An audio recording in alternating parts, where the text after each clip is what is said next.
The best healthcare system in the world? Not in Canada. Expensive, lengthy waits, doctor shortages, old medical technology.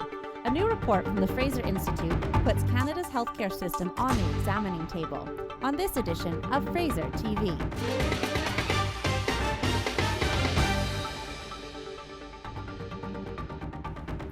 Hello, I'm Leah Costello. Many Canadians like to believe that we have the best healthcare system in the world. But a new Fraser Institute study that compares the Canadian healthcare system to universal access systems in other industrialized nations shows that Canada just doesn't measure up. The study finds that on an age-adjusted basis, Canada spends more money on healthcare than any industrialized nation except Iceland and Switzerland. Yet, Canada ranks near the bottom in terms of access to doctors and new medical technology.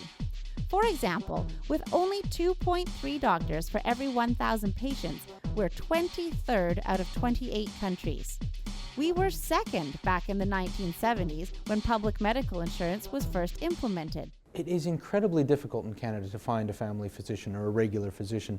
Statistics Canada has, of course, shown in a number of surveys now over the last few years that many Canadians simply cannot find a family physician. And the medical associations and groups of practitioners have said very much the same thing. And that leads to long waiting times, something some doctors say is unacceptable. Waiting for healthcare leads to deterioration. Among the countries studied, Canada is the only one that outlaws privately funded purchase of core healthcare services.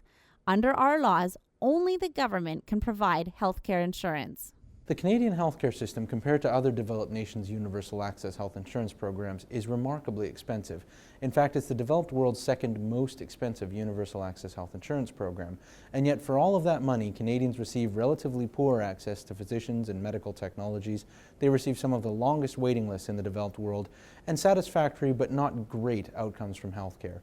So what's the answer? The research says Canada needs to reorganize its healthcare system to allow greater involvement by the private sector.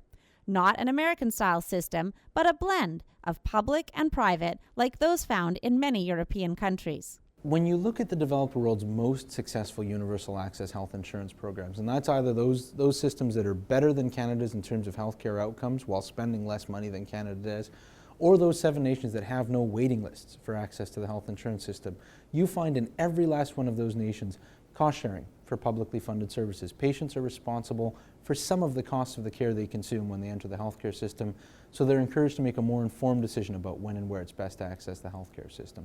You find private competition in the delivery of publicly funded services, a competitive hospital sector, and finally you find a private parallel healthcare insurance sector. People have a choice between who's going to pay for and who's going to deliver that health care. The report concludes that overall, Canada's healthcare system is inferior to the universal access systems found in other industrialized nations. You can see how Canada compares to other countries in the complete report, How Good is Canadian Healthcare?, available at fraserinstitute.org.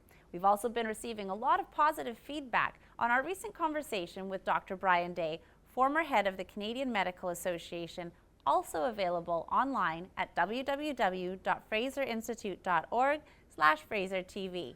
And that is all for this edition of Fraser TV. I'm Leah Costello. Thanks for tuning in.